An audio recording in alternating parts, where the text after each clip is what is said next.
Dan, thank you. Well, as we continue our One Delmarva series this week on diversity and inclusion, specifically those who are deaf, WBOC's Cassie Simeon spoke with one woman about growing up deaf, the challenges the deaf community faces here on Delmarva and beyond.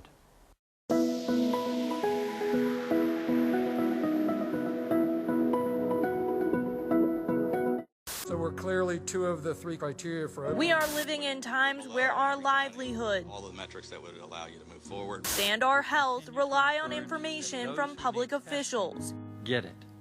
That means that if you have symptoms, Really but comes what down to if you couldn't hear the vital information?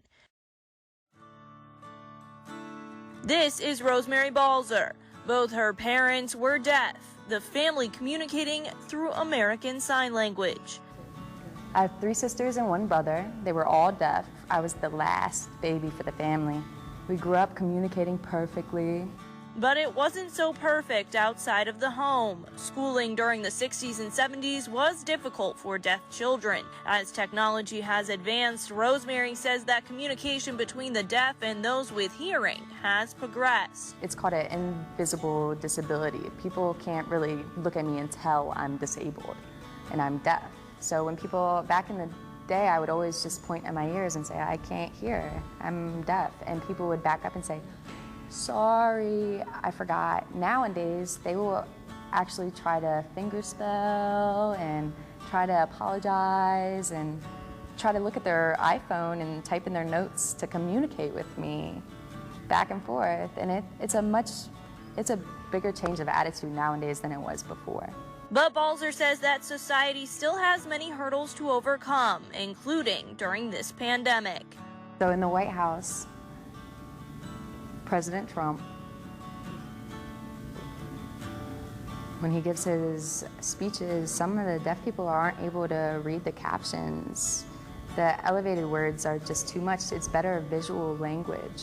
The White House now being sued by the National Association of the Deaf. The suit claiming refusal to do so is a violation of the First Amendment. Instead, Balzer relies on a site called the Daily Moth to get her national and local news. And it's not just the president's press conferences. As Balzer pointed out, it's not always easy to communicate between the deaf and the hearing. I broke my hip not too long ago. I went to the hospital. I had to stay overnight for 3 days. No interpreter. The hospital they have one contact person for interpreter, and they were out with another patient. They weren't available.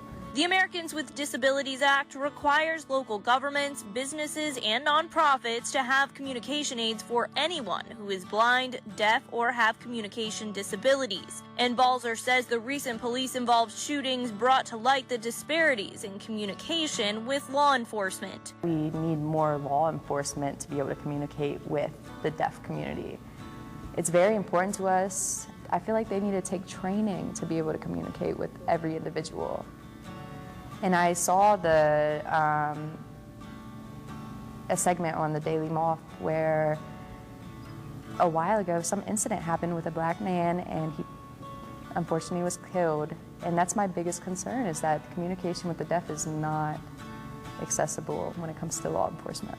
While she may not be able to hear, Rosemary lives a full life, biking for fun and exercise, and working part-time at the Deaf and Independent Living Association, where she teaches the deaf how to pay bills, how to shop, and live independently. She admits that she has overcome many challenges, but considers being deaf just another unique quality of who she is. A reminder we can all use to accept and appreciate the differences that make all of us unique. In Salisbury, Cassie Simeon for One Delmarva.